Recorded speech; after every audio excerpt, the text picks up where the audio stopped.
Innal hamdalillah nahmaduhu wa nasta'inuhu wa nastaghfiruh wa na'udzu billahi min syururi anfusina min sayyiati a'malina man yahdihillahu fala mudhillalah wa man yudlil fala hadiyalah asyhadu an la ilaha illallah wahdahu la syarikalah wa asyhadu anna muhammadan abduhu wa rasuluhu alladzi la nabiyya rasul ursula ba'dah.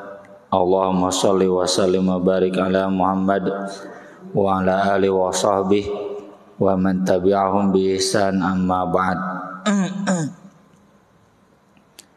Babul ghasbi ini sudah jadi bahasa Sundanya digasab. Gasab. Gasab itu, gosab itu mengambil hak milik orang lain. Kenapa enggak disebut mencuri? Kalau mencuri itu mengambilnya secara khusus, kalau gosab itu umum. Mencuri itu definisinya mengambil secara sembunyi-sembunyi satu harta yang ditempatkan secara sembunyi-sembunyi. Contoh misalkan uang di brankas, dikunci, mobil di garasi, ngambilnya sembunyi-sembunyi, nggak ketahuan, itu mencuri. Sirkoh. Kalau gosab itu luas, mengambil alih hak milik orang lain itu bisa dengan penggelapan, bisa dengan penipuan, bisa dengan korupsi, ya, bisa dengan pemalakan, penggelembungan, ya. Ini orang ekonomi kan bagiannya. Jadi praktik-praktik ekonomi culas yang membuat seseorang bisa mengambil hak orang lain dengan cara yang culas. Makanya dimasukkan dalam bab ekonomi. Kalau mencuri, pencurian itu dalam bab pidana nanti. Mencuri itu nanti ada curas, mencuri dengan kekerasan, ada merampas, rampok, ya, ada copet langsung tapi cepat gitu ya, comot dompet, copet ya. Ada yang dengan menyerang dulu, kekerasan, ambil, ya, merampas. Itu beda kan, kalau mencuri sembunyi-sembunyi nggak ketahuan. Nah itu semua masuknya wilayah pidana.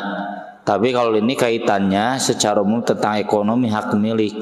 Hak milik yang bisa berpindah ke yang lain.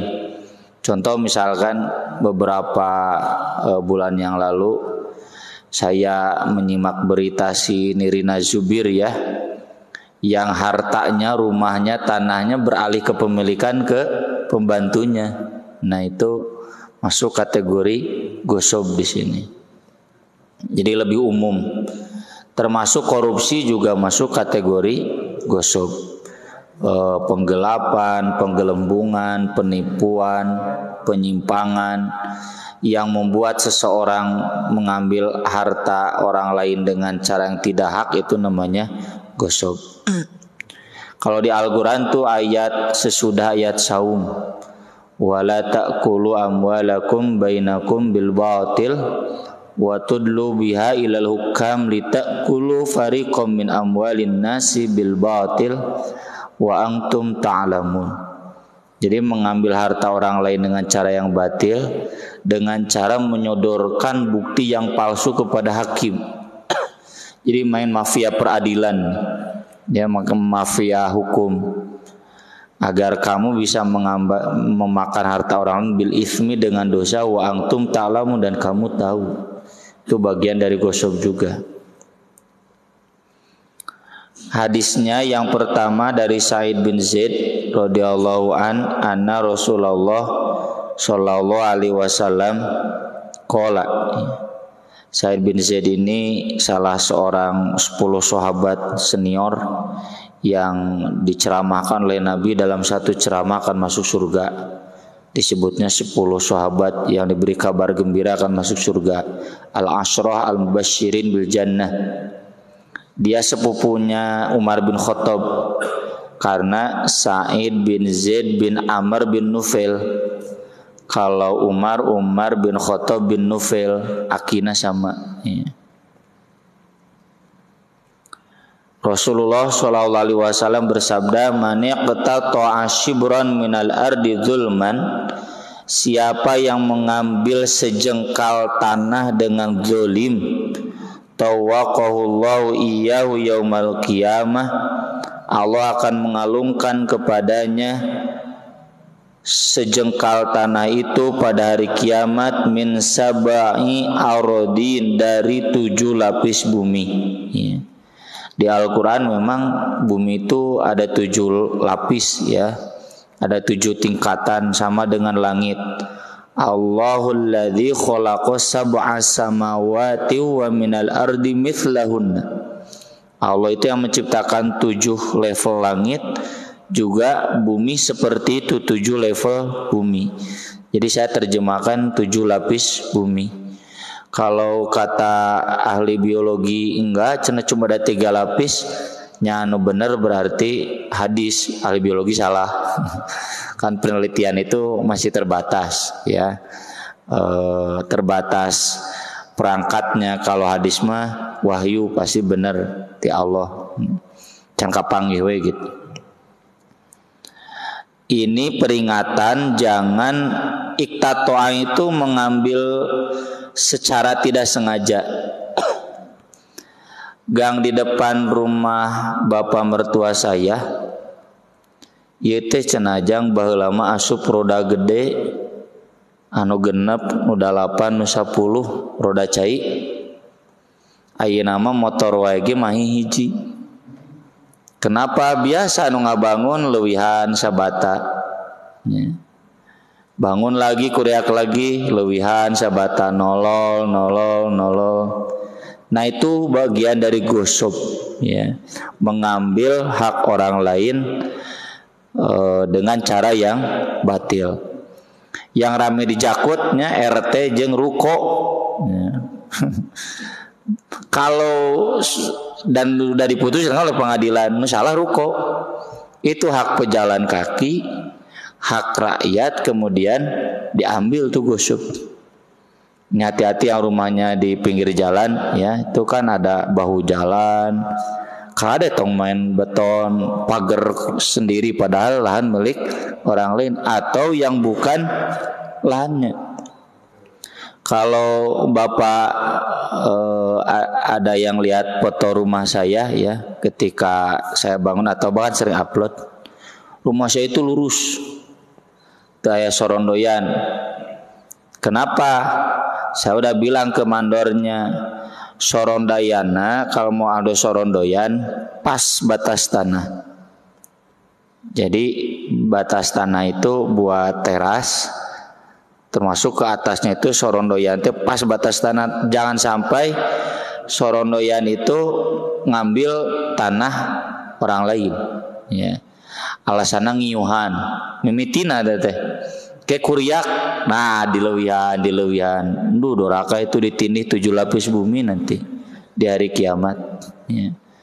Maju sabata sampai kelihatan kalau tetangga yang sebelah sana konsisten. Yuk majunum nih jauh, ya, sampai hampir 1 meter. Pernah dulu almarhum tetangga bilang sama almarhumah ibu mertua saya, atuh cenah nyungkeun dihapunten we nya cen. Da jalmina tos teu aya. Kumaha jang? Mun teh mah deh hampura teh bongkar imah. Tong nepikeun ka nyokot lahan urang, jalan urang, nya nepikeun ka ditutup kehalangan, nggak masuk tuh sepeda motor hiji bagi hese. Nah, mandor yang tadi saya ceritakan tuh dia bandel, dipajukeun cenah ngarah lega Pak Ustad. Saya lihatnya udah ini bongkar teh sorondoyeun ratakeun cete ka luhur ciga hotel aja.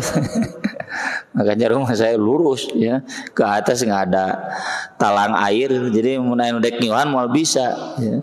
Bongkar cete. Saya nggak mau ada bagian rumah saya mengambil tanah orang lain, doraka. Oh, cenah batur oge biasa tah, batur nu salah tah so diturutan ku urang.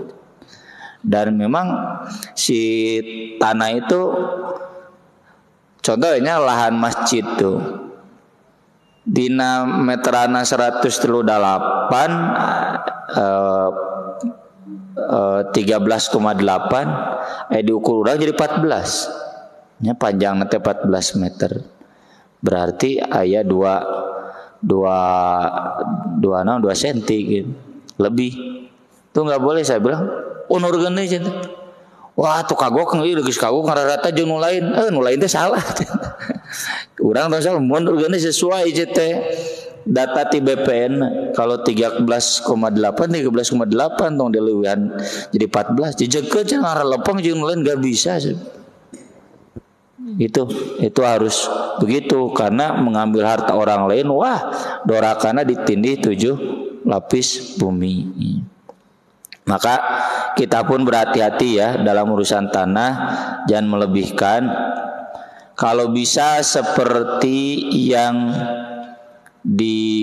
nanti ada hadisnya, ada 2 orang sahabat bersengketa dalam hal tanah. Lalu Nabi SAW bersabda, saya akan memutuskan sesuai bukti yang saya tahu. Tapi siapa saja di antara kamu yang sadar bahwa itu bukan bagian dia, itu adalah neraka. Jadi apal itu bagian orang, tapi orang kekeu bagian orang neraka. Tung nama sahabat yang ya udah itu milik kamu aja. Cek sahabat lah milik kamu aja pada sieun gitu. Jadi ketakutan sahabat. Aya di urang mah digitukeun, wah, hagat teh enggak takut neraka. Jadi hadis ini harus menjadi rem bagi kita, jangan berani-berani mengambil hak orang lain. Termasuk ya kalau yang kecil-kecilnya, karena saya penasehat RW, alhamdulillah RW nu anu balalageur nya no baheulana duka ngan menang beja gitu. Jadi setiap bantuan itu otomatis dipotong teh bebeja heula. Kalau ada protes, apaan cenah nu nguruskeun RW oge cenah kudu kabagian gitu. Nya kasarna 50.000 ti hiji ayo 100 jadi sabaraha. Jadi RW nu beungarna gitu.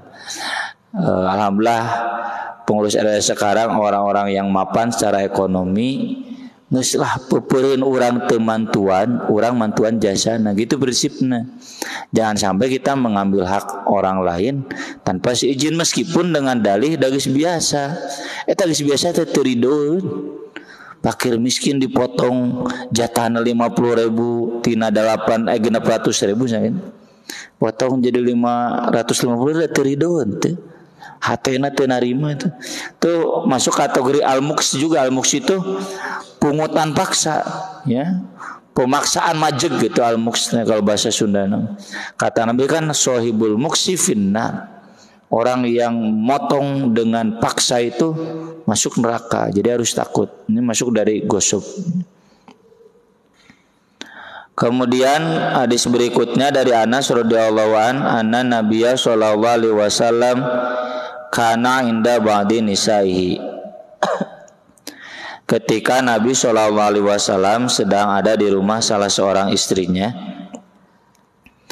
Dalam riwayat lain disebutkan ya bahwa ini adalah Aisyah. Fa arsalat ihda ummahatil mu'minin ma khadimin la biqas'atin fiha ta'am. Lalu salah seorang istrinya yang lain, dalam riwayat lain disebutkan Zainab binti Jahas, nu pinter masak, mengirimkan pembantunya bawa qas'ah itu wadah makanan yang sudah ada makanan. Ya, Nabi sedang di rumah Aisyah, Zainab ngirim makanan ke rumah Aisyah. Atau da Aisyah sa soleh-solehna ge perempuan cemburu ya. Jadi kalau bapak mau poligami siap-siap. Ada perang kecemburuan dan bapak jangan pakai neraka-neraka jangan. Neraka cenah enggak ikhlas dipoligami sama suami ulah apa nah begitu gitu. Aisyah oge solehah pisan, bab cemburu mah enggak bisa dihilangkan. Itu mah alami lalu dan Nabi enggak memarahi.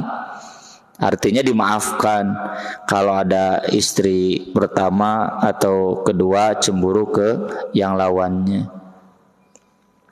Fadarabat biyadiha, terus dipukul ketika si pembantu dari istri yang itu datang bawa makanan, ditepak itu ku Aisyah. Fakasaratil qas'ah, sampai jatuh wadahnya, sampai belah, mau jauh tina kendi.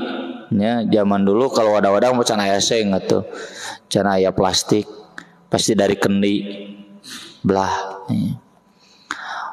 Nabi tidak memarahi Aisyah, tayu Pak, nya akhlak mulia Nabi. Jadi bapak pada poligami kudu geus kieu akhlakna. Fadamaha, ku Nabi dikumpulkeun tu makanan teh. Kalau kurma diambilan deui ku Nabi. Wah, mun urang sia gitu nya. Teu ngarti neraka, wah gitu dicarekan, pemajikan geus cemburu dicarekan. Nabi enggak ngambil sendiri. Wa ja'ala fiha ta'am, lalu dibawa ke atas makanannya. Wa qala, kata Nabi, kulha, silakan makan. Tenang mah, Nabi enggak marah, enggak gimana dah, kumaha tuh, cemburu mah manusiawi. Wa dafa'al qas'ata sahihah lirrasul, lalu Nabi ngambil wadah yang baru, diganti wadah yang belah tadi, diganti oleh Nabi ke pembantu si istri yang lain itu. Wahabasal maksuroh, yang belah ditahan. Rawahul Bukhari, riwayat Bukhari, dan disebutkan yang memukul itu adalah Aisyah. Malum atunya ngorakene Aisyah teh 15 tahunan, 17 tahun, ya mojo emosi keur tinggi, geulis di pinter. Biasa nu pinter nu geulis mah pan rada menak.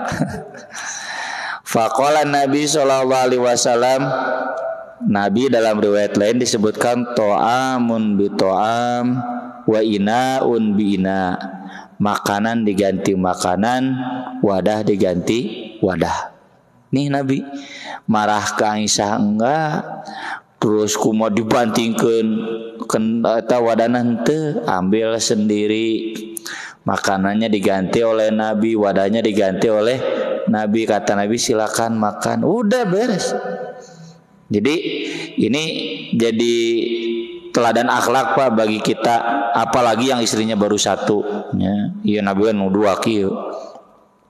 Kita yang baru satu atau duka hiji salililan itu. Maka kalau ada hal yang aneh sikap dari istri, kan cek Nabi oge, puntennya ada bukan merendahkan ibu-ibu, justru menghargai tabiat ibu-ibu. Perempuan itu diciptakan dari tulang bengkok, tulang rusuk yang bengkok. Sok tulang rusuk ieu lempengkeun, potong cek Nabi.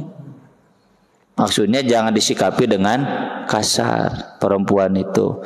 Ibu apalagi ya nyebut lagi nggak boleh. Jadi kalau ada yang aneh dari perempuan, udah Pak, orang ngareng HP, tahan napas, tahan nafsu, makan sendiri aja, lieur tukang nasi goreng aya.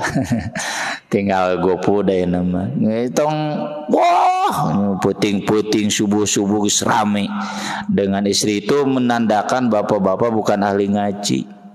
Sarwana, iya udah cenah pamajikan tuh di papatahan, mohon di papatahan atau ieu. Da ibu-ibu mah di ieuan mah lebih jago. Ibu-ibu ini lebih jago mulutnya, ibu-ibu mah di papatahan ge moal asuh. Papatahanna ku akhlak. Cenah teu robah-robah, da ku ieu ge moal robah. Ngadon jadi pasea. Itu akhlak Nabi. Ini harus menjadi pelajaran buat laki-laki. Jadi laki-laki yang berbesar hati. Tong sarwana juga ibu-ibu tepayan babarian memang itu tabiatnya. Tapi bukan berarti juga merendahkan ibu-ibu. Ibu-ibu itu begitu karena diciptakan Allah untuk hamil, melahirkan, menyusui, menyapih. Itu hal yang tidak bisa dilakukan oleh bapak-bapak. Dan ibu-ibu mulia dengan 3 hal itu kan. Makanya kalau ibu bapak bentrok, cek Nabi, dahulukan ibumu. Nah, penghargaan perasaanna, Bapak-bapak mah usulan teu ditarima oge biasa we sok. Bapak-bapak kan sering mengalahkan. Cek bapak kadieu piknik, cek ibu kaditu. Cek bapak jadi, cek ibu henteu. Kan orang kudu ngelehan kan. Kenapa? Ini faktor perasaan. Anak juga begitu. Kan bapak tadi tur da bapak mau moal pundung, tamun aya bapak-bapak pundungan berarti banci gitu. Tapi kalau ibu itu harus dihargai perasaannya. Ya, ibumu, kaopatna kakara pertimbangkan bapak gitu. Jadi sekali lagi ya bisa ibu-ibu yang ulalajo bukan merendahkan ibu-ibu perempuan, justru menempatkan ibu-ibu pada tempatnya. Islam itu bagaimana menghargai kaum ibu dengan tabiat bawaannya yang tidak boleh kemudian bapak-bapak seenaknya berbuat kasar, berkata kasar. Kemudian hadis berikutnya dari Rafi' bin Khadij. Ini Rafi' bin Khadij nanti ada hadisnya di bab tentang pertanian. Beliau ini sahabat petani ya, yang paling besar lahannya di Madinah. Rafi bin Khadij radhiyallahu anhu qala Rasulullah sallallahu alaihi wasallam, man zara'a fi ardi qaumin, siapa yang menanam di lahan orang lain, misalkan melak cabe, melak cengek, melak naon we nya, sayur-sayuran, bi ghairi idnihim, tanpa seizin mereka. Ya. Ini lahan milik orang lain atau milik pemerintah misalkan. Kurang tadi pelakan, nggak minta izin sama pemilik lahannya. Falaisa lahu minazar syai'un, maka dia tidak berhak dengan tanaman itu sedikit pun. Jadi lamun aya satumbak ku abdi dipelakan cabe, maka cabe itu bukan milik saya. Karena cabai itu ditanam di lahan milik orang lain. Tapi walahu nafaqatu, saya berhak mendapatkan nafkah. Nafkah itu biaya modal menanam itu. Jadi otomatis kalau saya nanam cabai di lahan Pak Haji Jamal, itu tanaman cabai itu jadi milik Pak Haji Jamal. Dabongan dipelakna di lahan beliau tanpa si izinnya. Ari izin mah pasti kerjasama akadnya. Tapi Pak Haji Jamal harus ngerti juga, saya akan menanam itu pakai modal, ya, bibitna, pupukna, airnya, merawatnya. Nah itu diganti. Mun ayeuna kan plastikna, mun teu diplastikan cenah ku hama, ku hujan, ku mang gitu. Anu di Lembang kan ada khususnya di ruangan-ruangan khusus. Nah ceuk kira ieu. Mun ngarah teu ku hama, ngarah teu ku hujan jadi kuat cenah gitu. Nah itu kan butuh modal. Nah Pak Haji Jamal harus mengganti ke saya biaya operasional tanamnya. Tanamannya itu jadi milik Pak Haji Jamal. Tapi di hadis yang lain beda lagi keputusannya. Dari Urwah bin Zubair, ini adiknya Abdullah bin Zubair, Zubair bin Al-Awwam, berarti cucunya Abu Bakar, ya Urwah ini. Kan Zubair menantu Abu Bakar dari Asma binti Abi Bakar. Qala rajulun min ashabi Rasulillah sallallahu alaihi wasallam. Ada seorang sahabat Rasulullah sallallahu alaihi wasallam bersabda, inna rajulaini ikhtasama ila Rasulillah sallallahu alaihi wasallam fi ardin. Ada dua orang sahabat yang bersengketa, berselisih kepada Rasulullah sallallahu alaihi wasallam tentang satu lahan pertanian, perkebunan.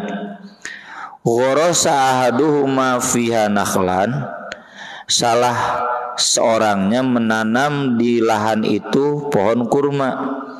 Wal ardu lil akhir, tapi lahannya milik orang lain. Ya kalau saya contohkan tadi, saya menanam kurma, enak tuh kurma teh di orang miripna tanggal kelapa lah. Ya. Menanam pohon kelapa di lahan Pak Haji Jamal. Cek Pak Haji Jamal, iya nu saya. Dabongan ditanam di lahan saya, kata saya ini milik saya karena kurmanya milik saya. Faqada Rasulullah sallallahu alaihi wasallam bil ardi li sahibiha. Maka Rasulullah sallallahu alaihi wasallam memutuskan lahan itu tetap milik pemiliknya. Jadi lahan itu tetap milik Pak Haji Jamal.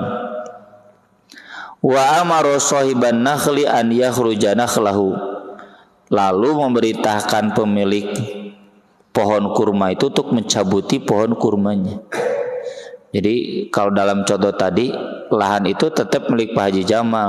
Saya yang menanam pohon kelapa itu disuruh oleh Nabi cabutan deh pohon kelapanya, pindahkan. Waqala, lalu kata Nabi, laisa li'irkin zalimin, bukan zalimun, hakun. Tidak ada hak bagi akar yang dolim. Jadi akar yang dolim gak boleh hidup di lahan milik orang lain. Ya, itu disebutnya akar yang dolim. Jadi pohonnya guys dolim karena ditanam di lahan yang bukan miliknya. Nah, terkait dua keputusan yang berbeda ini, maka nanti fikihnya bisa sesuai kesepakatan atau dikembalikan ke jenis tanamannya. Kalau tanaman itu nggak bisa dipindahkan, ya kayak tadi cabai, cengkeh, dicabutan nih matupai, maka Pak Haji Jamal mengganti biaya ke saya. Tapi kalau pohon itu bisa dicabut dan dipindahkan, maka harus dicabut. Kalau tidak, berarti Pak Haji Jamal membeli pohonnya. Ya mirip-mirip dengan yang tadi. Jadi yang tadi itu kan diganti biaya modalnya, tanamannya jadi milik Pak Haji Jamal. Begitu ya, tergantung nanti kesepakatannya, apakah tanaman ini mau jadi dibeli, kalau tidak cabutan nih. Dan Pak Haji jangan cabutan nih pokoknya mah, atau pai mual kaala ya, padahal udah mau panen misalkan. Ya, jadi udah aja, kecuali kalau memang mau dialihfungsikan lahannya, mau dijadikan halaman, futsal misalkan atau apa ya. Itu lain soal. Jadi kalau konteksnya pohon itu bisa dipindahkan, harus dipindahkan. Kalau tidak bisa dipindahkan, wayahna yang punya tanah minimal mengganti biaya operasional penanaman. Kemudian hadis berikutnya ini menjelaskan sanad yang tadi ya. Wa akhiruhu inda ashabis sunan min riwayati Urwah an Sa'id bin Zaid wa ikhtulifa fi waslihi wa irsalihi wa fi ta'yini sahabihi. Kesimpulannya yang tadi pertama ada yang doibnya, ada kelemahannya. Yang kedua juga ada kelemahannya, tapi nggak terlalu parah ya. Jadi dua-duanya bisa dijadikan rujukan. Kemudian hadis berikutnya dari Abu Bakrah radhiyallahu an, anna Nabiyya sallallahu alaihi wasallam maqal fi khutbatihi yauman nahar bi Minan. Dalam khutbahnya pada hari nahar di Mina. Nahar itu menyembelih tanggal 10 Zulhijjah ya. Ini di Haji Wada. Jadi ada khutbah Arafah, ada khutbah Mina ya. Ada juga Yaum Ru'us, nanti tanggal 12 Nabi khutbah lagi. Sebetulnya tanggal 11 13 juga boleh khutbah.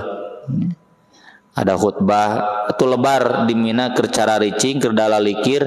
Kalau nggak ada khutbah mumpung orang-orang lagi ngumpul. Nah ini Nabi terkenal khutbah wada, khutbah perpisahan, karena sesudah itu Nabi nggak pernah lagi khutbah panjang.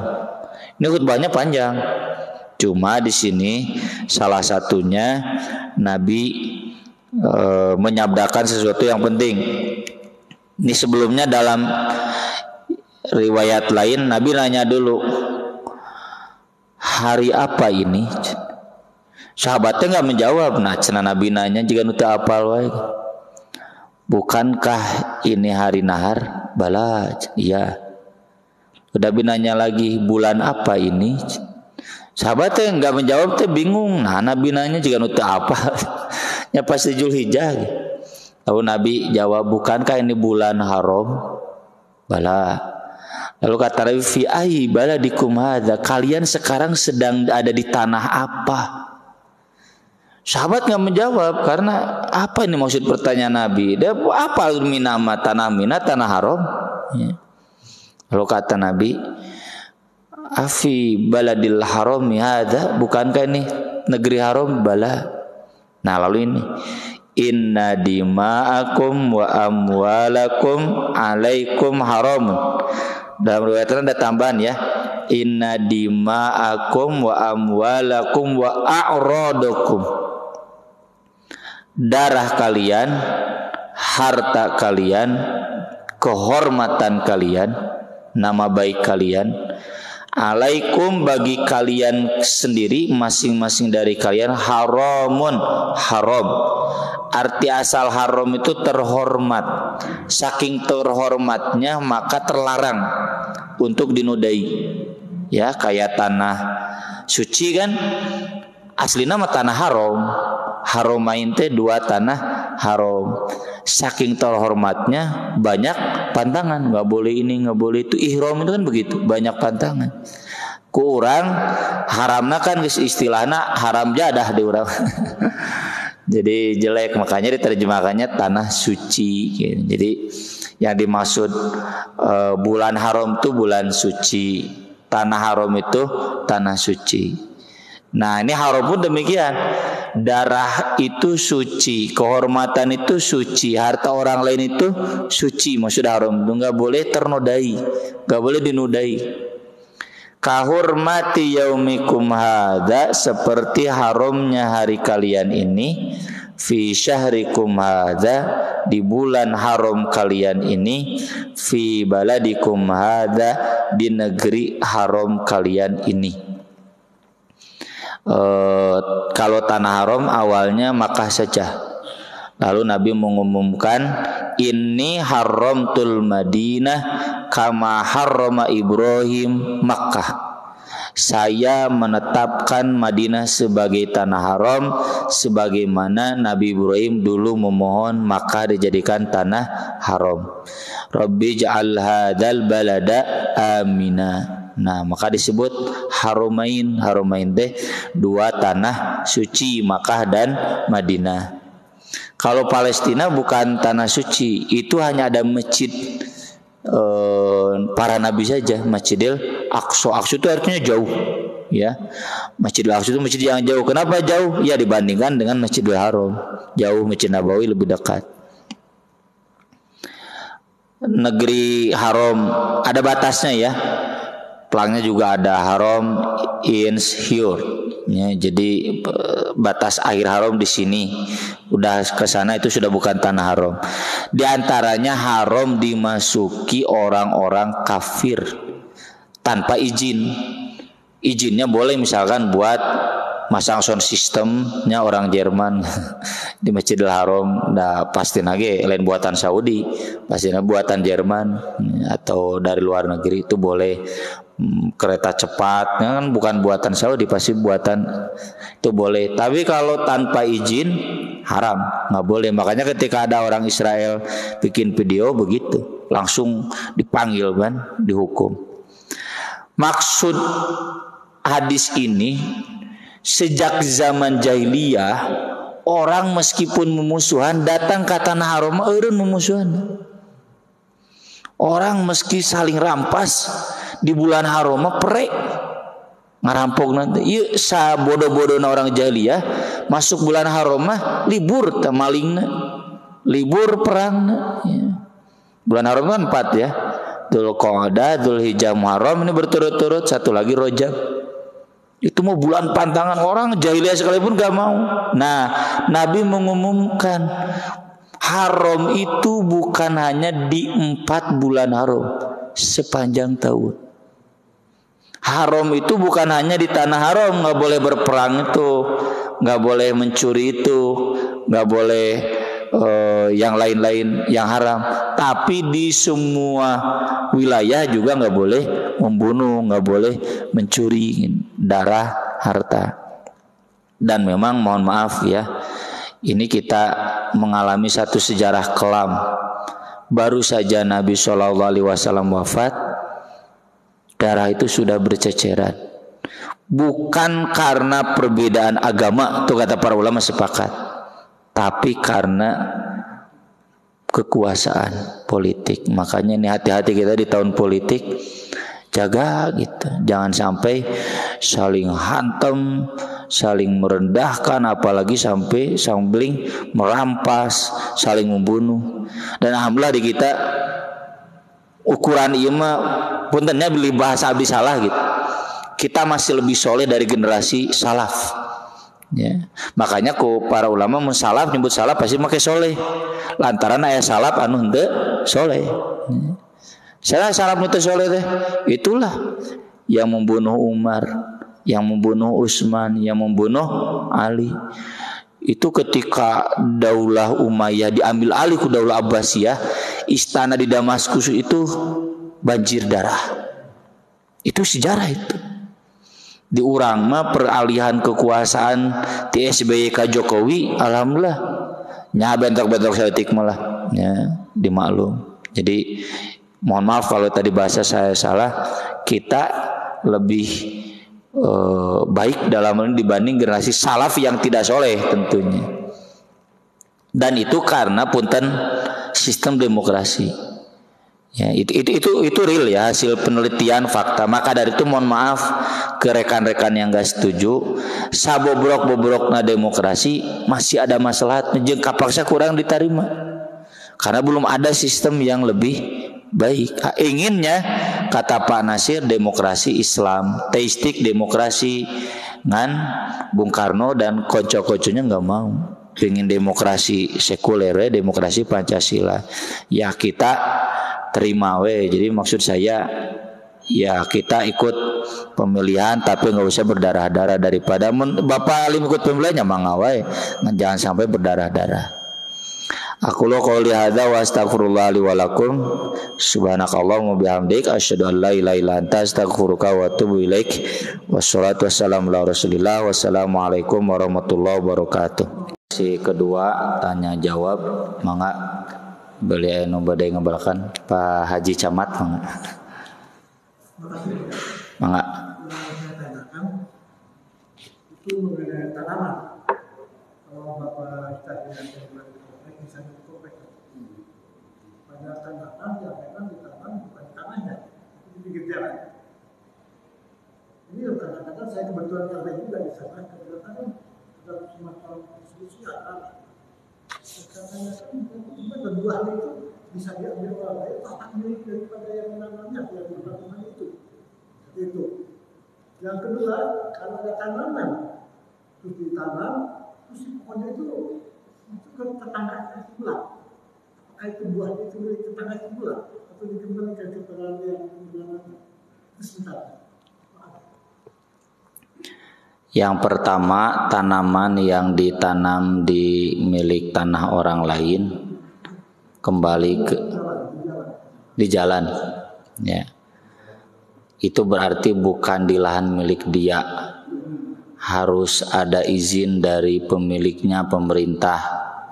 Kalau kata pemerintah pekwe halal berarti. Hitung-hitung membuat teduh misalkan. Kalau kata pemerintah nggak boleh cabut saja, gitu. Selama itu belum jelas, berarti statusnya syubhat. Ya, saya minta izinnya gimana? Pak Camat langkung apa? Izinnya ke saha? Apakah ke RT, ke RW cukup? Ya, saya juga nggak tahu itu pokoknya. Yang itu bukan lahan milik kita nggak boleh.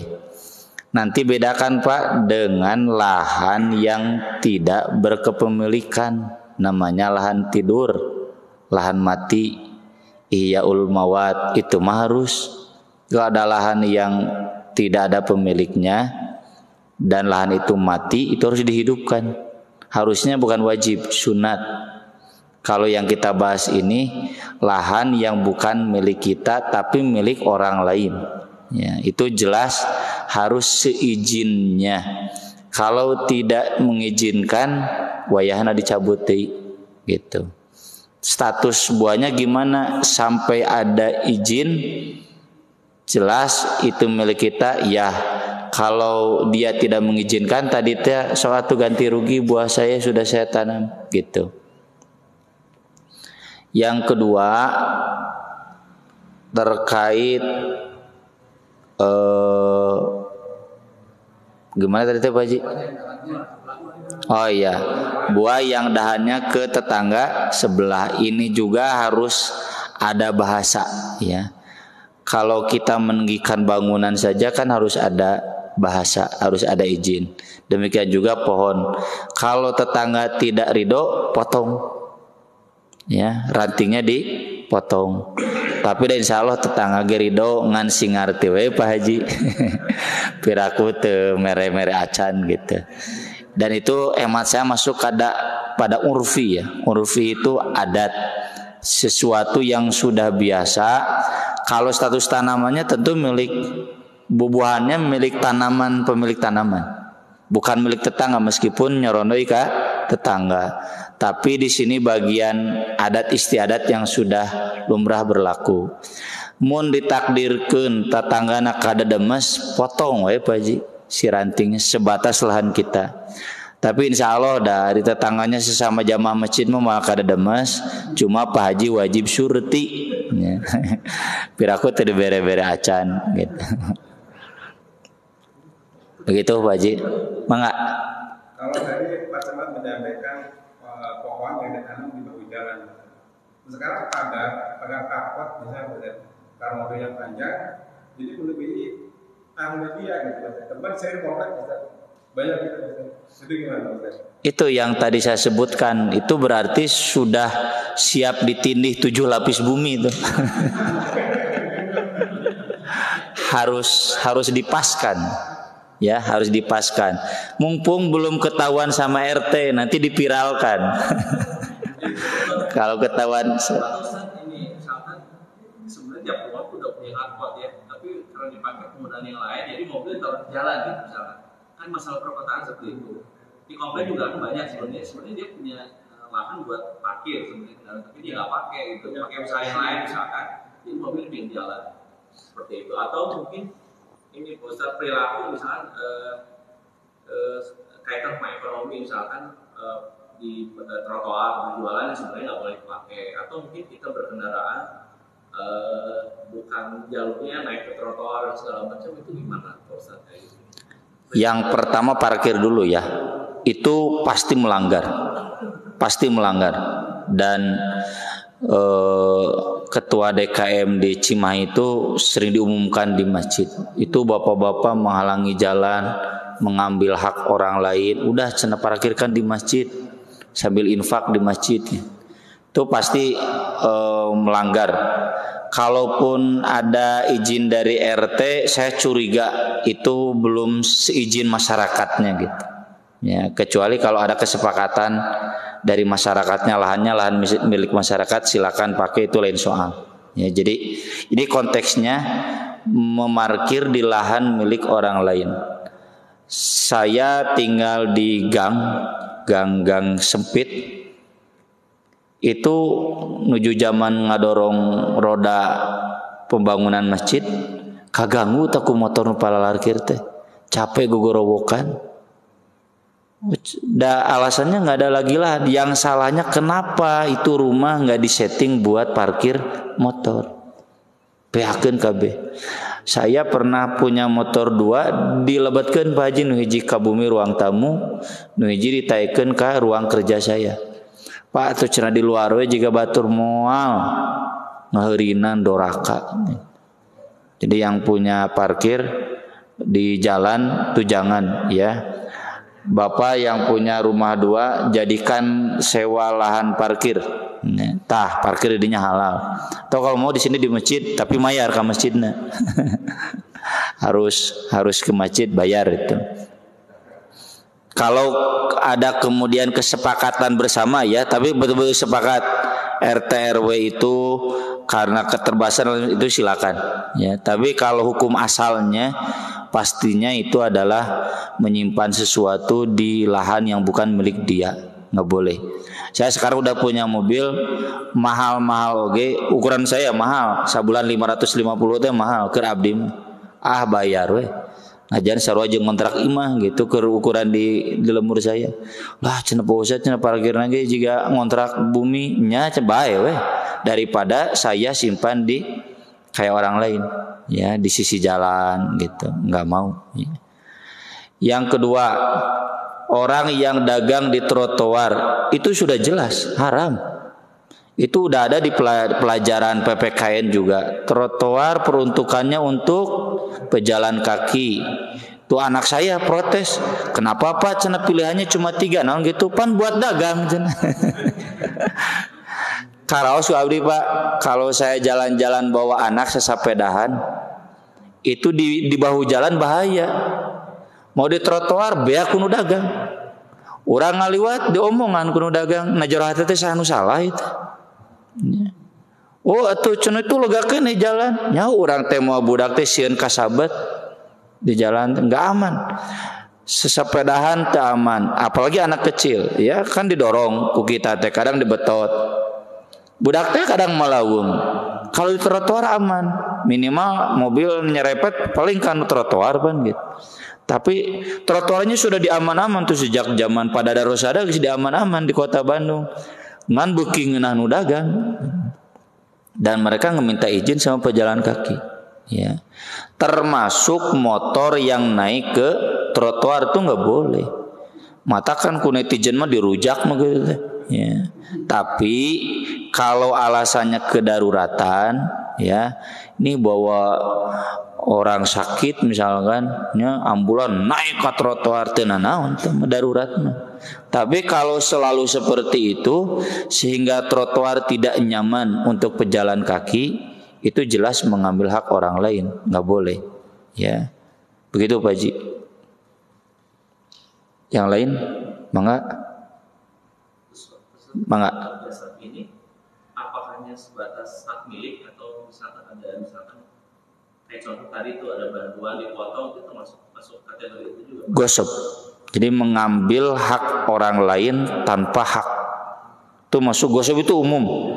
Nanti turunannya ada mencuri, ya, ada gulul penggelapan, umum gosip itu. Pokoknya mengambil hak orang lain. Ini dimasukkan dalam bab ekonomi karena di bab ekonomi sering kasus itu mengambil hak milik orang lain, ya, dalam perdagangan, dalam bisnis itu. Nah, sebentar lagi kita ada kurban ya. Kan kaidah pembagian kurban itu ada sepertiga kurban ya. Seperti itu sepertiga untuk fakir miskin dan tetangga segala macam. Kalau misalkan ini kan sebenarnya masalah yang sering terjadi di masyarakat. Misalnya dari panitia ada yang mengambil untuk dimasak dan sebagian untuk dikonsumsi sendiri, ada juga yang dilebihkan segala macam. Pertama, terkait pembagian sepertiga itu nggak ada ketentuannya Pak Haji. Di tahun pertama itu kata Nabi, kalian jangan menyimpan kecuali sebatas 3 hari. Maka di tanggal 11, 12, 13 teh para sahabat teh moe daging.